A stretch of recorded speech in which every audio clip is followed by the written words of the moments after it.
Welcome to Toffee TV. The World Cup is on in a few days and we're continuing the previews. It is Group D. It is Argentina, Iceland, Croatia and Nigeria.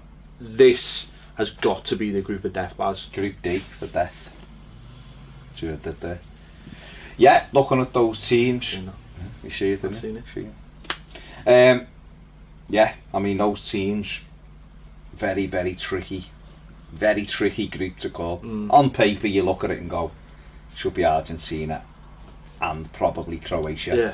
But Iceland, we've seen at the Euros, what they can do, and Nigeria, you know, we've just seen them play England recently, and for quite first half they weren't very good, but second half they were, you know, they had a lot of chances and wasted chances early, wasted good counter attack. So, you know, it's you can make a case for most of the teams. You can, because there's not one complete team in this. No. You know, Argentina, they are unbelievable, you know, at one end of the park, and at the other end of the park they're absolutely terrible. You know, the goalkeeper got injured, the back four is just you can't they don't put a proper back four together. They're having to rely on Mascherano, and he's experienced, and he's well, experienced is the right word. Well, he's 33 or 34 now, so he's experienced and can do the role, but this is the highest level, and Otamendi is probably their most recognisable centre back, and he's okay, but he's not brilliant. He's hit and miss, isn't he? You know, they've left Funes Mori at home. Barbecue season. The barbecue. I think defensively they aren't very good. No. You know, they obviously offensively they are. Midfield going forward, they've got like Di Maria, who's a fabulous footballer. Yeah. You know, and in the attacking areas, you know, they've got Messi and Dybala. Yeah.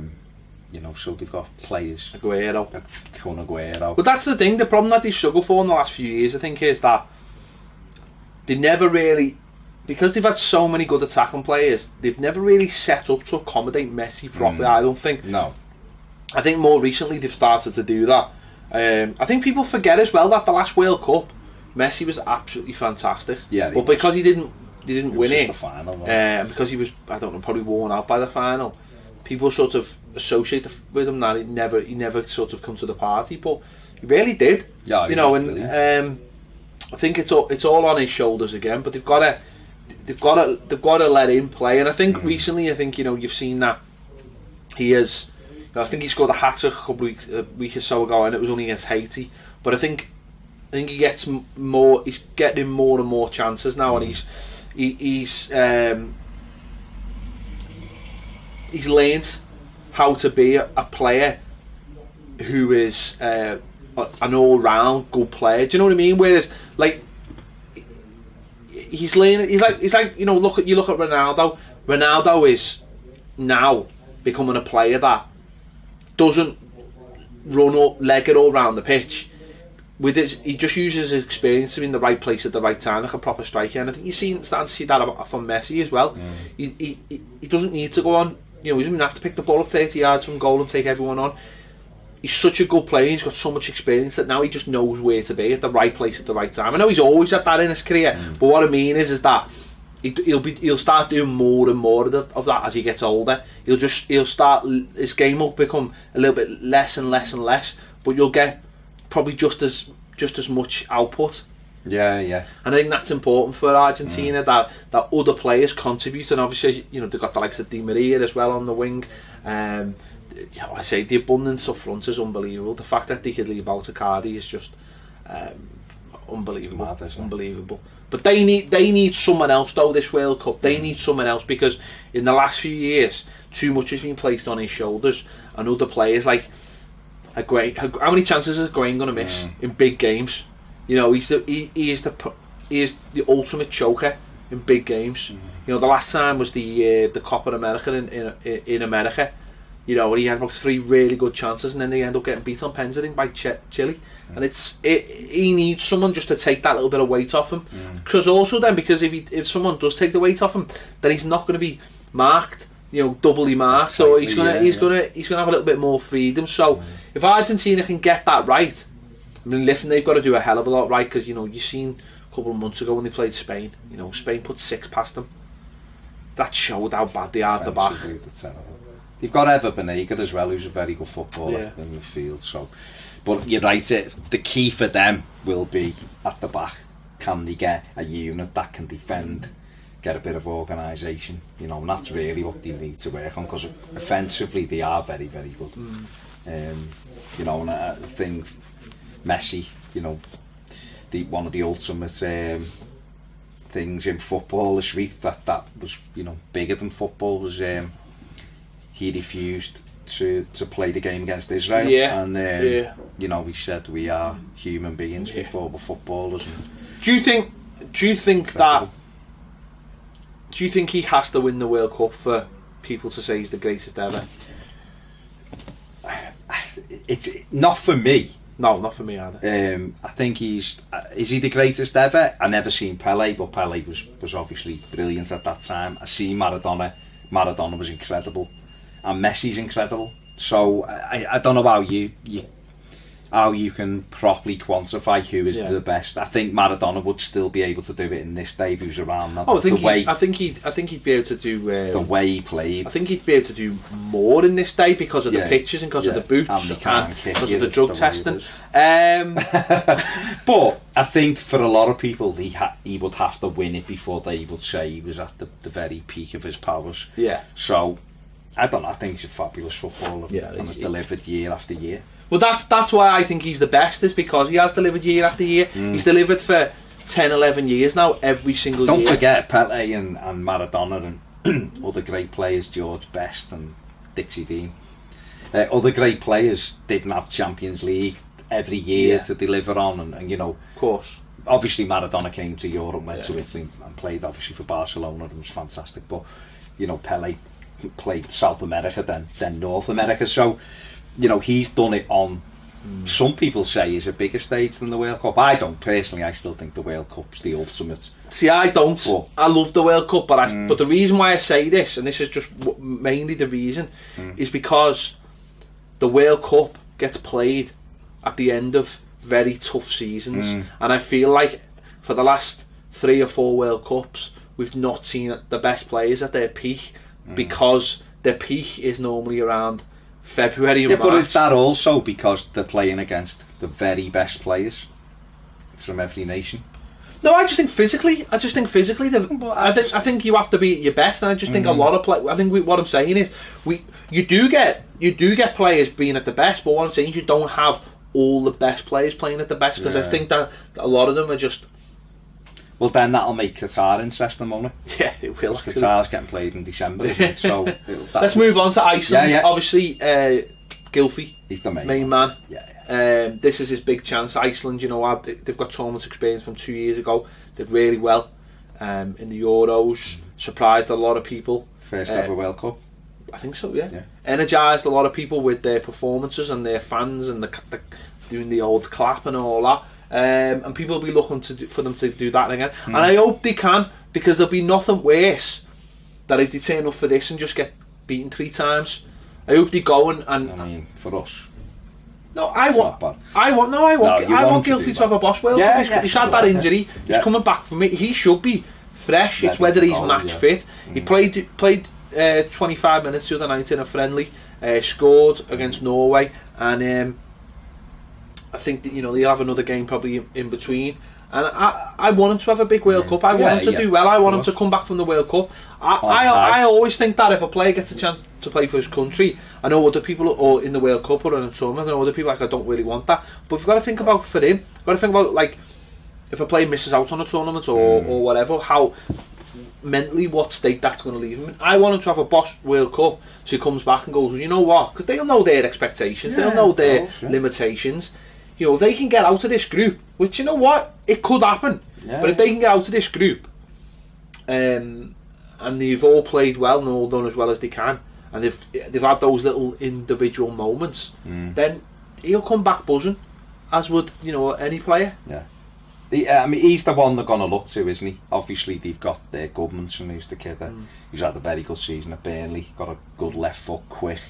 So he's another one. He might surprise a few, maybe, who you know, and take the pressure off Gylfi a little bit, because opposition will be looking at. But these are a team that they are a team. Let's get it right. They're a club side playing in a World Cup. They're all together. It's a small nation, really, really small nation.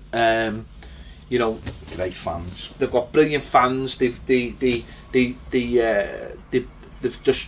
a good defensive unit. I'm not saying that they won't concede goals. I'm just saying what I'm saying is that's their strength. That's what they're good on set pieces. They're organised. You know, they beat England in the last Euros. A lot of people were surprised by that, but they deserved it on the night. And I think what's different about Gylfi when he plays, and actually this is why I'd like to see him play for Everton. He is a proper number 10 when he plays for these. He's just off the striker. He really is. They go, you're our best player. Everything's going to be around you. You get up there. Don't worry about this end of the pitch. You just get up there, and that's what he does. And I think that's where I'd like to see him play for Everton. It's where I wanted him to play from the start. You know, his peak years now. This is going to be his. This could be his one and only World Cup, but it'll certainly be the World Cup in his peak. With that golden generation of Icelandic players. So you know what? Let's hope they go there and have a real go and make, you know. I'm sure they will. I'm sure they will. And like you say, you want them to have a good World Cup so that it kicks on to his club form as well. Croatia always got good footballers. I've got two of the best centre midfielders in the world. You know, one at Barcelona, one at Real Madrid. But they can just never quite put it together, can they? When you look at Croatia, look at their players. They should be an outside. They should be semi-finalists. Dark horse. They're always a dark horse. But they should be. No. Because look at the players they've got. You know, you just mentioned Modric and Rakitic in midfield. Perisic. Fantastic. Perisic out wide. He's pacey. Great left foot. Mandzukic. Up front, I know, you know, he's a bit hit and miss, but he's experienced. He's played at some big clubs. They've got Kalinic, who's knows where the net is. Yeah. You know, so they've got and then, you know what, defensively they're all right. They've got Lovren, all right. He's not brilliant, but he's all right. They've got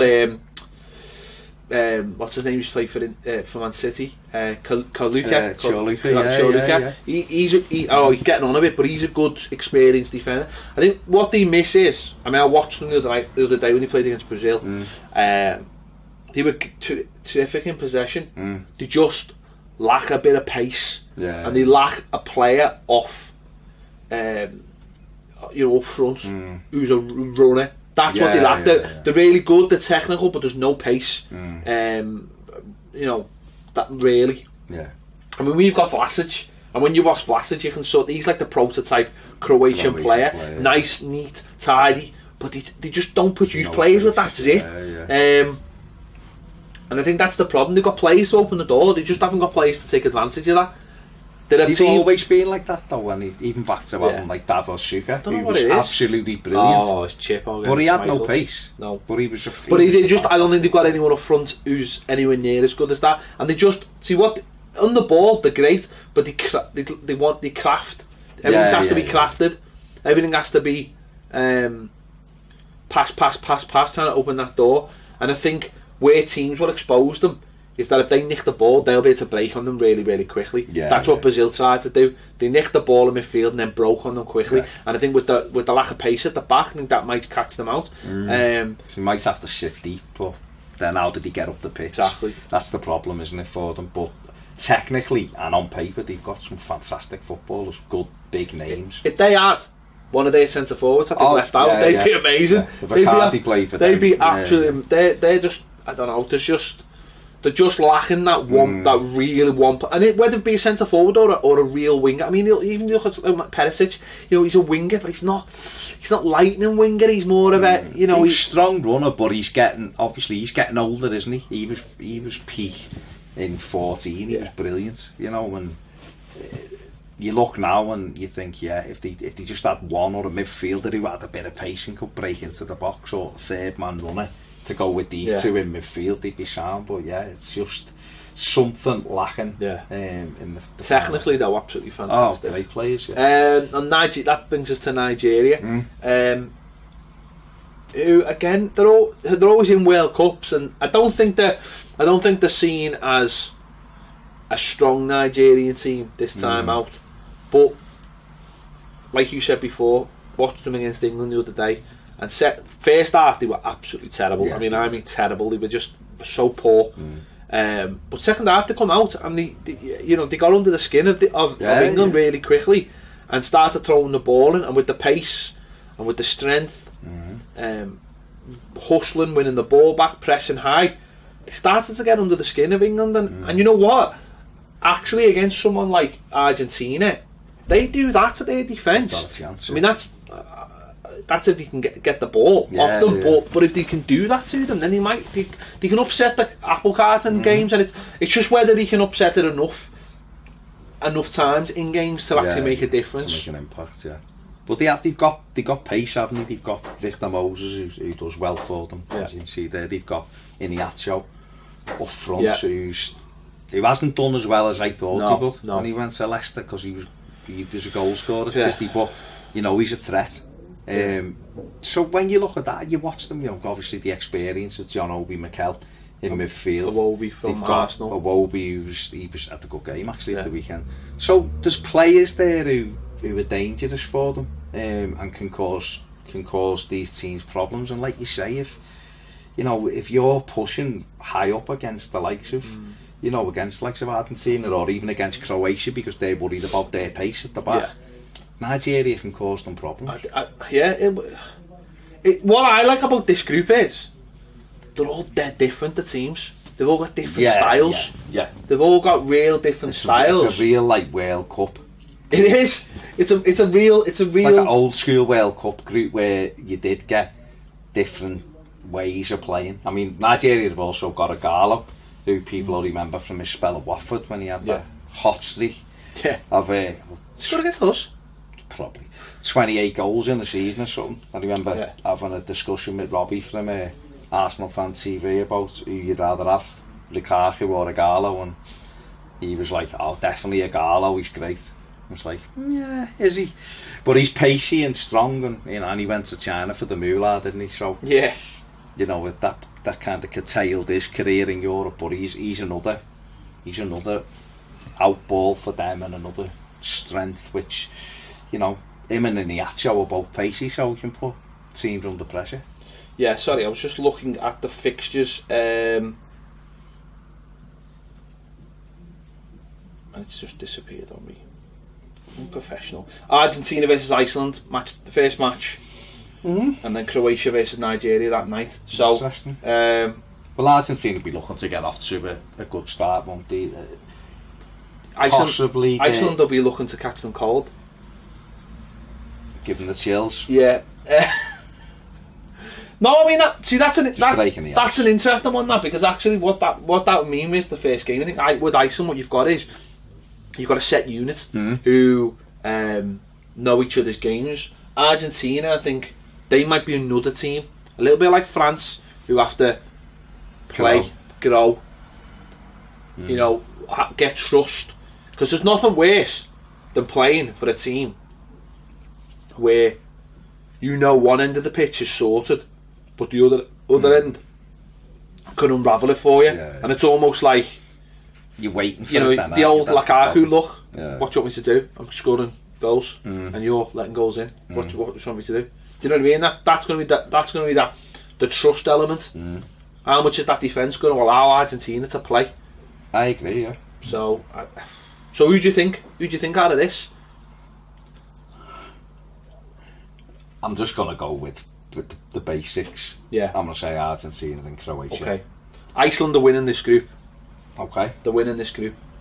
And Argentina are coming second. Okay. There you have it. Done it. Just drop the mic. See, I wouldn't rule.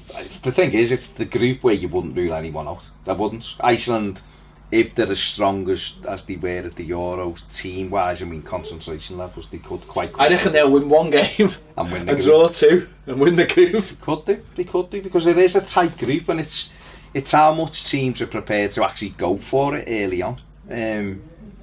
These two might feel each other out and end up with a 1-1 or a 0-0, whatever, and then it's I think whatever happens, I think Argentina will scrape through. Do you? Yeah, whatever happens, I think they'll scrape through. I think they'll get out the group. Not saying that means they won't have a good World Cup, but I do think they'll just scrape through. Start. They'll probably win all 3 games by 18-0, but just trying to mix it up. Who do you think? Let us know your thoughts on this group. And who do you think's going to start? Battle of the Tens, isn't it? Let's be honest. I mean, there's not, in terms of talent, there's not much between them. And Gylfi arguably's got better hair. Oh, yeah, he's got better hair. Not So, arguably.